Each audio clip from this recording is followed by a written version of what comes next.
Bienvenidos al Seminario de Fisiología del Sistema Respiratorio de la Facultad de Ciencias Exactas y Naturales de la Universidad Nacional de Mar del Plata para la carrera Bioquímica.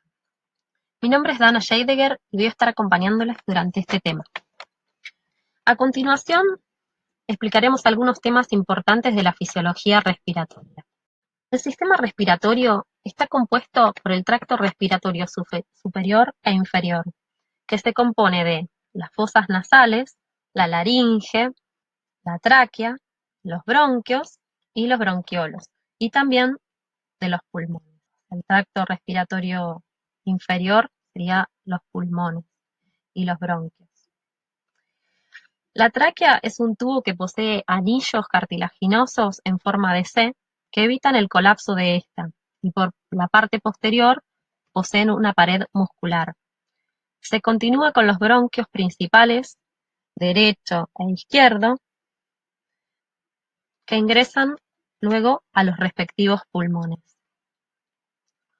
Aquí tenemos los bronquios principales, ¿sí?, que a su vez se van a dividir en los bronquios lobares.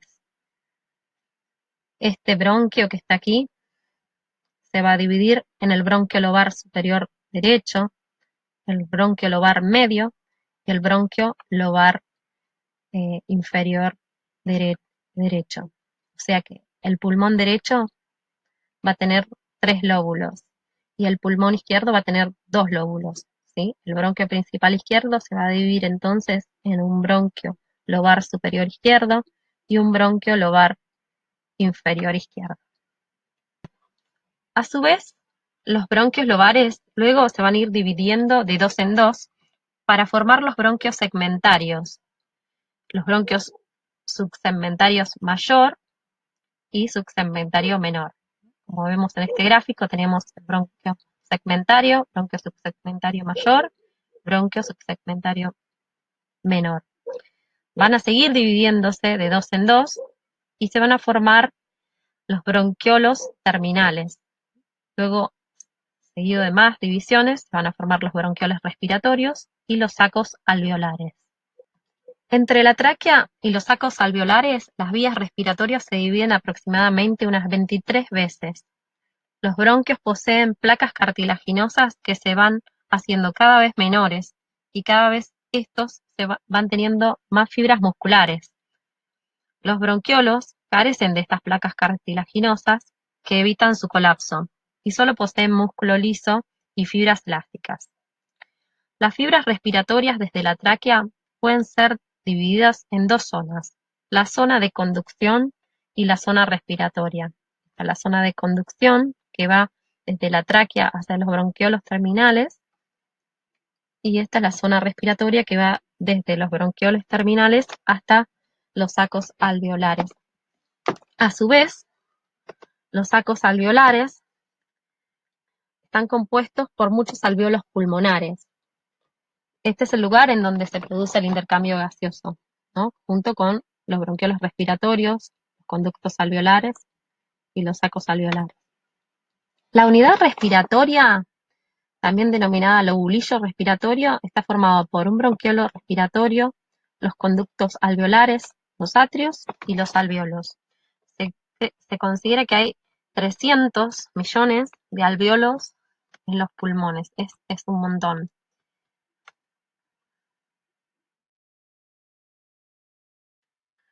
Otro aspecto importante que debemos repasar es la circulación pulmonar. Tenemos una circulación mayor o sistémica que va desde el ventrículo izquierdo a las arterias, a la arteria aorta, sus ramificaciones. Acá tenemos el ventrículo izquierdo, la aorta ascendente, el callado aórtico, luego vamos a tener ramas de la aorta descendente, torácica, seguimos con la aorta abdominal, más abajo obviamente, y a su vez de la aorta van a salir otras arterias que se van a dividir luego en arteriolas y van a ir a los tejidos periféricos. En los tejidos periféricos van a irrigar a estos tejidos por medio de lechos capilares, y en los lechos capilares luego van a volver por las venas postcapilares, van a formar venas venas más grandes y van a drenar en la vena cava ascendente y descendente. Luego, estas dos venas cavas ascendente y descendente van a entrar por la aurícula derecha, que vemos acá,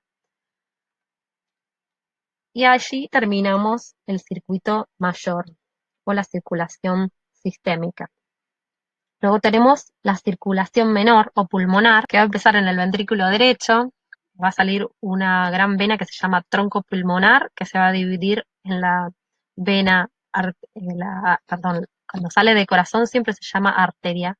Entonces, cuando salimos del ventrículo derecho vamos a tener el tronco pulmonar, que es una arteria, se va a dividir en la arteria pulmonar izquierda y la arteria pulmonar derecha, que van a ir a los respectivos pulmones. Una vez dentro de los respectivos pulmones, estas arterias se van a capilarizar y van a formar los lechos capilares que recubren los alvéolos, como se ve en esta imagen de aquí. Y luego van a volver por las venas poscapilares, vénulas poscapilares hacia las venas, van a drenar en las venas pulmonares, que vamos a tener 4, 2 del lado derecho, 2 del lado izquierdo, que van a ir a desembocar en la aurícula izquierda. Y así terminamos lo que es la circulación menor. Un detalle importante es que el pulmón recibe sangre desoxigenada, la cual se oxigena al pasar por los alvéolos. Hay otro tipo de circulación que irriga el sistema respiratorio, y este sistema es a partir de las arterias bronquiales que salen de la aorta. Las ramas de estas arterias van a ir a irrigar a la tráquea, a los bronquios, los bronquiolos terminales, la pleura y los ganglios iliares. La sangre que proviene de esta región luego va a drenar en vénulas que confluyen para formar venas bronquiales y las cuales van a drenar en las venas ácidos que luego drenan en la vena cava. Una vez entendiendo cómo se produce la circulación pulmonar, debemos entender cómo se produce el intercambio gaseoso. Para esto, vamos a estudiar cómo se produce la difusión de los gases entre la fase gaseosa de los alvéolos y la fase disuelta de la sangre pulmonar. La difusión neta está determinada por la diferencia entre las presiones parciales. Ocurre entonces que hay más moléculas que difundirán hacia la sangre que en otra dirección, o sea, desde los alvéolos difundirán en dirección neta hacia la sangre. Por otro lado, si la presión parcial del gas es mayor en el estado disuelto de la sangre, como ocurre con el dióxido de carbono, que en el alvéolo, la difusión neta se dirigirá hacia la fase gaseosa de los alvéolos. Cuando la presión parcial de un gas es mayor en una zona que en otra zona, habrá una difusión neta desde las zonas de mayor presión hacia la zona de presión más baja. ¿Cuáles son los factores que afectan la difusión o la velocidad de difusión de los gases? En el caso de los líquidos, estos factores son, por un lado, la solubilidad del gas en el líquido. Por otro, el área transversal del líquido, ¿sí? La superficie. Luego, la distancia a través de la cual debe difundir el gas, el tamaño o peso molecular del gas y la temperatura del líquido. En nuestro caso, en los seres vivos, la temperatura generalmente es constante. En los seres humanos es de 37 grados. Así que habitualmente no es necesario considerarla para contemplar el intercambio gaseoso. La presión parcial de un gas en una solución está determinada no solo por la concentración, sino también por lo que se llama el coeficiente de solubilidad del gas. Es decir, que algunos tipos de moléculas, especialmente el dióxido de carbono, van a ser atraídas químicamente hacia las moléculas de agua, o sea, van a ser más solubles, mientras que otras no van a atraerse tanto con el agua y van a ser repelidas. Estas relaciones se expresan mediante una fórmula que es la fórmula que creó Henry y se conocen como la ley de Henry para la solubilidad. La presión parcial en una solución es igual a la concentración del gas disuelto sobre el coeficiente de solubilidad. Podemos ver que el dióxido de carbono tiene una mayor solubilidad de aproximadamente 20 veces que la del oxígeno. Aquí tenemos los factores que afectan la velocidad de difusión en una fórmula. Esta es la difusión, esta es la diferencia de presiones que va a haber en los dos extremos del trayecto en el cual van a difundir los gases. A es el área transversal, S es la solubilidad del gas, D va a ser la distancia que difunda, y esta es la raíz cuadrada del peso molecular del gas en particular. Esta tabla que está aquí son los coeficientes de difusión relativos, o sea, considerando que el oxígeno vale 1, el dióxido de carbono vemos que tiene un coeficiente de 20 veces. O sea, este coeficiente, o si quiere decir que el dióxido de carbono difunde mucho más rápido que lo que difunde el oxígeno, en alrededor de 20 veces. ¿Cómo se produce la difusión de gases ahora a través de los tejidos? Ahora, hace un ratito dijimos cómo se producían a través de un líquido. Bueno, ahora a través de los tejidos, los gases importantes en la fisiología respiratoria son todos muy solubles en los lípidos, por lo cual se solubilizan fácilmente en las membranas celulares. La principal limitación al movimiento de los gases en los tejidos es la velocidad a la que los gases pueden difundir a través del agua tisular, en lugar de a través de las membranas celulares. O sea, esta gran solubilidad que tienen en lípidos hace que la limitante principal para la difusión sea la parte donde difunden a través del agua. Entonces, la difusión de los gases a través de los tejidos y a través de las membranas respiratorias es casi igual a la difusión de los gases en el agua, porque ese es el paso limitante de la velocidad. Ahora, ¿qué es la membrana respiratoria que venimos hablando? Bueno, la membrana respiratoria está constituida, ya vamos a ver en la figura que sigue ahora, por distintas capas. Las paredes alveolares son muy delgadas y entre los alveolos hay una red casi sólida de capilares interconectadas. O sea, hay muchos capilares que están anatomosados rodeando a los alveolos, recubriéndolos. El flujo de sangre a través de la pared alveolar es casi como una lámina o un lecho de sangre que fluye. Los gases alveolares están muy próximos entonces a la sangre de los capilares pulmonares. Esto favorece el intercambio gaseoso. En este gráfico se ven estos lechos capilares, es una micrografía. Acá vemos alveolos, ¿sí? Estas son las células alveolares y los capilares. Estos son los capilares, ¿sí? Se pueden ver, bueno, acá hay un vaso linfático y una vena grande y una arteria. Todas las membranas juntas se van a conocer de forma colectiva como la membrana respiratoria, también denominada membrana pulmonar, ¿sí? O sea, cuando hablamos de la membrana alveolo-capilar en cada zona, cuando hablamos de todas ellas juntas, vamos a hablar de una membrana pulmonar o membrana respiratoria. El intercambio gaseoso entre el aire alveolar y la sangre pulmonar se produce a través de las membranas de todas las porciones de los pulmones, no solo de los alveolos, ¿sí? Como habíamos visto, de la zona esta que se llamaba zona respiratoria, ¿sí? Desde los bronquiolos respiratorios hasta los sacos alveolares y los alveolos. Aquí tenemos otro esquema de la membrana alveolar, en donde se muestra el intersticio, ¿sí? Los capilares, el endotelio capilar, los neumocitos tipo 2 y los neumocitos tipo 1. ¿Cuáles son las capas de la membrana respiratoria o membrana alveolo capilar? Bueno, por un lado vamos a tener aquí el alveolo y aquí la sangre de los capilares. Si pensamos en todas las capas que tiene que atravesar un gas, desde el alveolo hasta la sangre, lo que vamos a observar es que primero vamos a tener una capa de líquido surfactante dentro del alveolo, luego vamos a tener la capa de líquido surfactante, luego vamos a tener las células alveolares, el epitelio alveolar, que vamos a tener neumocitos tipo 1 y tipo 2, luego vamos a tener la membrana basal del epitelio alveolar. Tenemos el intersticio y luego vamos a tener la membrana basal del endotelio y el endotelio capilar. Entonces, la difusión del oxígeno a la sangre tiene que atravesar todas estas capas, ¿sí? Lo mismo pasa con el dióxido de carbono para salir desde los eritrocitos de la sangre hasta el aire alveolar.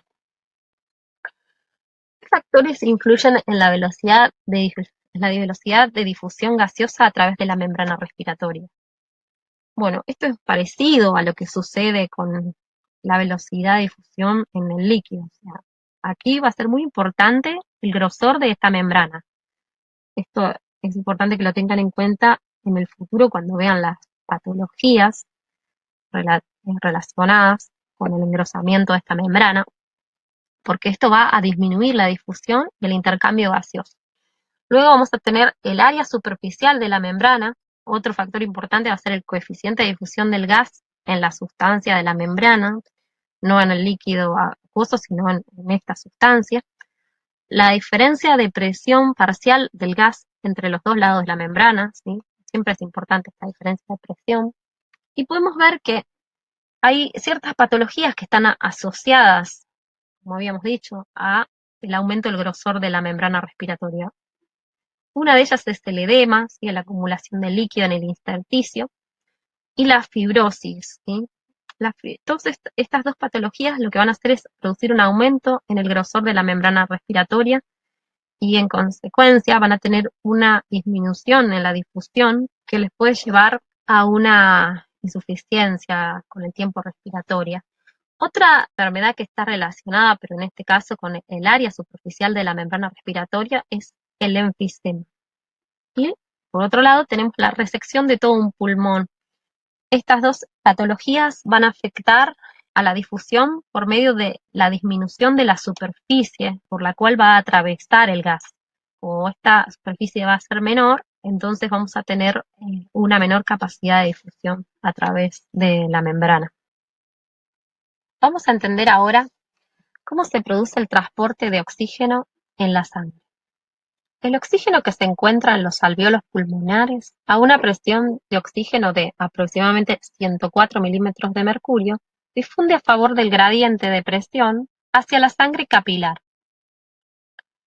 Para esto debe atravesar una membrana alveolo capilar, como habíamos dicho, la cual es muy importante en el proceso de difusión de oxígeno, ya que de acuerdo al grosor de esta y su integridad, se va a afectar la velocidad con la que el oxígeno difunde a través de esta.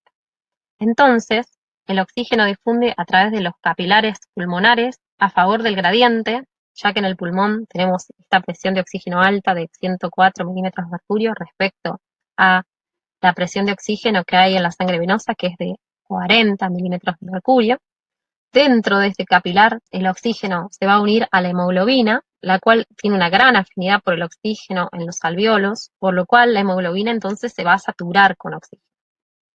La velocidad de difusión del oxígeno va a ser lo suficientemente rápida para que la sangre que pasa por los capilares pulmonares al atravesar los lechos alveolares se sature de oxígeno en un solo paso. O sea que con cada paso se va a saturar aproximadamente en un 97% la hemoglobina. Acá tenemos este capilar y por aquí, cuando circula la sangre, lo que vemos es que se produce este intercambio gaseoso en el cual la sangre se satura con oxígeno. Esto pasa en los pulmones, donde hay una alta presión de oxígeno.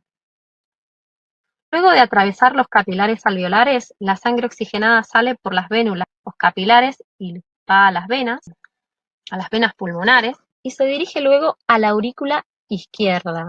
Allí va a recibir sangre venosa que viene de lo que se llama la derivación pulmonar o cortocircuito pulmonar. Esta sangre es sangre que no produjo un intercambio gaseoso, sino que no pasó por un lecho capilar pulmonar, por lo cual no es rica en oxígeno. Esto va a diluir la oxigenación de oxígeno que hay en la sangre arterial sistémica, por lo cual esta sangre va a salir del corazón a aproximadamente una presión de 97 milímetros de mercurio. Luego la sangre que sale del corazón, del ventrículo izquierdo, va a viajar por la circulación sistémica hacia los capilares periféricos de los tejidos, donde se va a producir nuevamente este intercambio gaseoso, perdiendo oxígeno y tomando dióxido de carbono. Una vez que llegamos a los tejidos periféricos, la sangre va a llegar a los lechos capilares con una presión de oxígeno de 95 milímetros de mercurio. Va a liberar este oxígeno a los tejidos que están a una presión de aproximadamente 40, o sea, que va a difundir a favor del gradiente de presiones, y luego va a volver por las vénulas, saliendo a una presión de 40 milímetros de mercurio. Dado que en el intersticio de los tejidos periféricos la presión de oxígeno es muy baja, en general es de aproximadamente 23 milímetros de mercurio, pero en el caso de una persona que hace ejercicio puede ser de mucho menos, se va a producir la difusión del oxígeno desde el plasma, que tiene una mayor presión, hacia el líquido intersticial con menor presión, y de allí a las células de los tejidos, por lo cual la sangre va a retornar por las venas postcapilares a una presión mucho menor de 40 milímetros de mercurio. Pero esto no sería suficiente para explicar por qué el oxígeno de la sangre difunde a los tejidos, ya que habíamos dicho que el oxígeno se encontraba principalmente unido a la hemoglobina. El 97% del oxígeno que se transporta desde los pulmones a los tejidos es transportado en combinación química con la hemoglobina que está en los eritrocitos, y el 3% restante se va a transportar en estado disuelto en el plasma y de las células de la sangre. Así, en condiciones normales, el oxígeno va a ser transportado hacia los tejidos casi totalmente unido a la hemoglobina.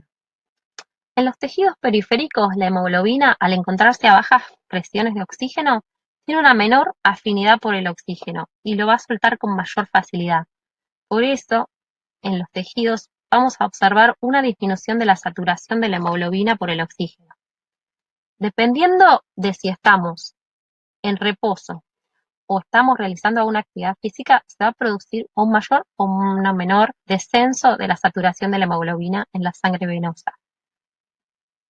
La sangre que sale de los pulmones y entra a las arterias sistémicas habitualmente tiene una presión de oxígeno de aproximadamente unos 95 milímetros de mercurio. Se puede ver en la curva de disociación que la saturación de oxígeno habitual de la sangre arterial sistémica es en promedio del 97%. Por el contrario, en la sangre venosa, que vuelve desde los tejidos periféricos hacia los alvéolos, la presión de oxígeno es de aproximadamente 40 milímetros de mercurio y la saturación de hemoglobina es en promedio de del 75%. Para entender esto debemos repasar la curva de saturación de hemoglobina. En esta curva podemos observar que el oxígeno se une con mayor afinidad a la hemoglobina a altas presiones de oxígeno. Se libera con mayor facilidad a bajas presiones. Esto es debido a que la hemoglobina tiene un comportamiento alostérico, es decir, se observa un efecto cooperativo entre las subunidades globina. Cuando hay altas concentraciones de oxígeno, al entrar la primera molécula de oxígeno al grupo hemo de la hemoglobina, esta unión del oxígeno va a inducir un cambio en la conformación tridimensional, pasando de un estado T tenso a un estado más relajado o R, o abierto. En este estado más relajado, entonces, va a ser más fácil para el oxígeno unirse a la hemoglobina y produce a su vez otro cambio conformacional en las otras subunidades del conjunto de la estructura cuaternaria, siendo aún más fácil unir una tercera y una cuarta molécula de oxígeno. Esto se va a dar en el pulmón. A bajas presiones se generaría el efecto inverso, donde la hemoglobina, a medida que desciende la presión de oxígeno, y este se va liberando de la hemoglobina, o sea, va a cambiar de un estado relajado a un estado conformacional tenso o de menor afinidad, favoreciendo la salida más rápida de las otras moléculas de oxígeno. También debemos recordar que existe un efecto llamado el efecto Bohr, donde un aumento del dióxido de carbono en la sangre va a producir la acidificación de la sangre y se van a liberar protones. Estos protones se unen a la hemoglobina, disminuyendo así la afinidad de la hemoglobina por el oxígeno, lo cual va a desplazar la curva de saturación de la hemoglobina hacia la derecha. Esto va a significar que la hemoglobina va a estar disminuyendo su afinidad por el oxígeno, por lo cual se va a liberar más fácilmente. Esto se va a dar en los tejidos periféricos. Por otro lado, a medida que se libera el oxígeno en los tejidos, oxigenándolos, también se va a liberar dióxido de carbono de los tejidos hacia la sangre. Por lo que es importante hablar también sobre el transporte de dióxido de carbono de la sangre hacia los pulmones. Como vemos aquí, el dióxido de carbono puede estar en sangre en distintas formas. Vamos a encontrar que el 70% del dióxido de carbono se va a encontrar en forma de bicarbonato, o sea, se va a encontrar en esta forma molecular. El 7% va a ser como dióxido de carbono disuelto en la sangre y el 23% en forma unida a la hemoglobina. También vamos a tener alguna parte de dióxido de carbono unido a proteínas plasmáticas. ¿Cómo se van a formar estas especies? A medida que el dióxido de carbono sale de la célula por el metabolismo celular, o sea, por la respiración celular, como habíamos dicho, esta difusión se da de forma rápida, porque el dióxido de carbono difunde mucho más rápido que el oxígeno. Va a atravesar el capilar, ¿sí? Va a llegar a la sangre, o sea, atraviesa sale de la célula, pasa por el intersticio, entra a los capilares. De los capilares va a difundir por la membrana del glóbulo rojo o eritrocito, y adentro del glóbulo rojo o eritrocito va a haber una enzima que se llama anhidrasa carbónica. Esta enzima es capaz de unir el dióxido de carbono con agua y formar ácido carbónico. Este ácido carbónico está en equilibrio con bicarbonato más protones, por lo cual va a haber un equilibrio, acá se ve mejor que es un equilibrio, no es una fracción en un solo sentido, por lo cual vamos a tener estas dos especies, una especie cargada negativa, que es el bicarbonato, y otra especie que es el protón. Estos protones van a ser amortiguados por unión a la hemoglobina.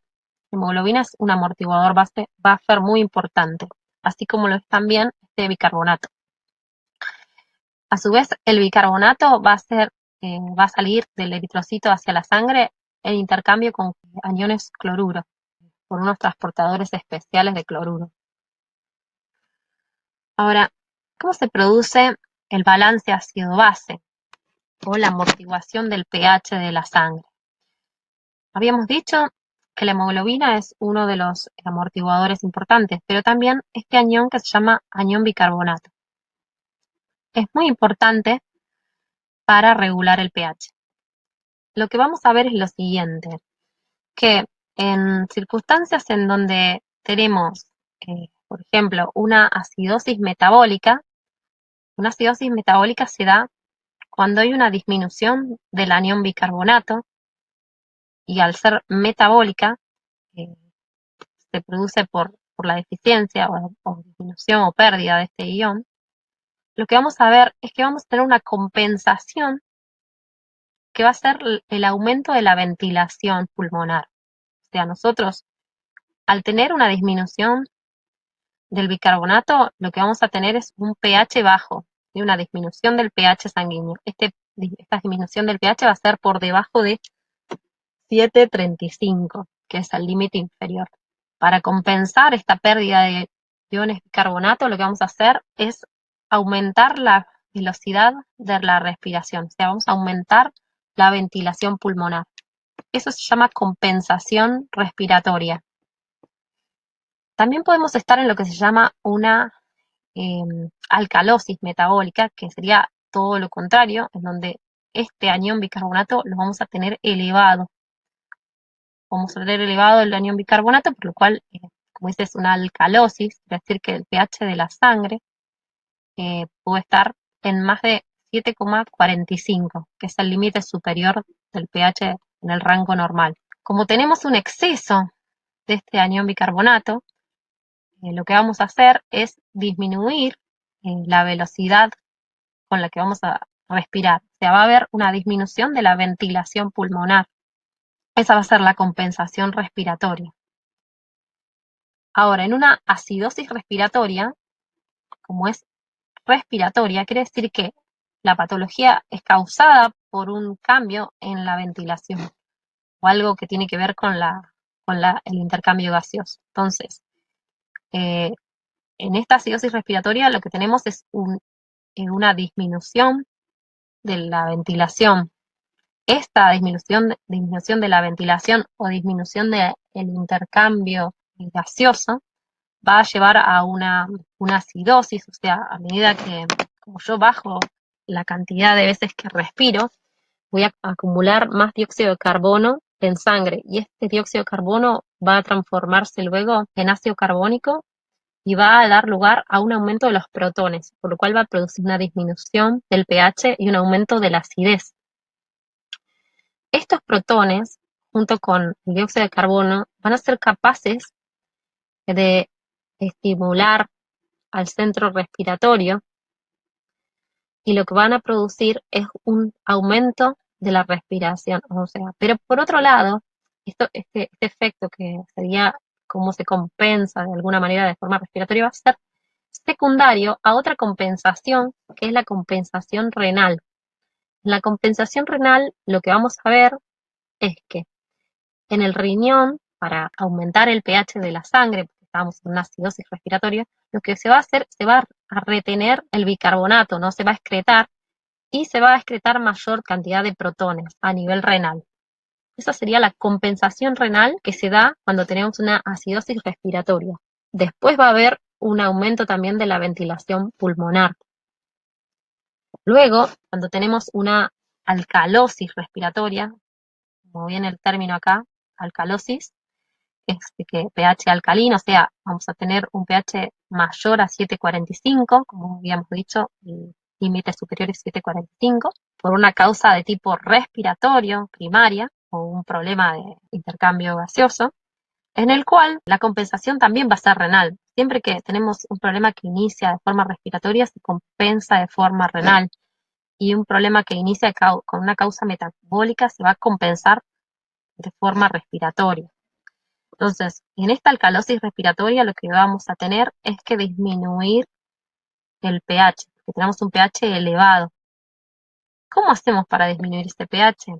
Bueno, vamos a tener que por riñón excretar más cantidad de bicarbonato, o sea, de modo de que al eliminar el bicarbonato me quedan más protones, o sea, yo voy a también retener los protones. Por un lado voy a excretar carbonato y por el otro lado voy a retener protones en la sangre. De esta forma voy a aumentar la acidez o disminuir el pH y voy a volver al pH normal de la sangre. Así vamos a explicar cómo hace el bicarbonato junto con el dióxido de carbono para hacer un amortiguador buffer del pH sanguíneo.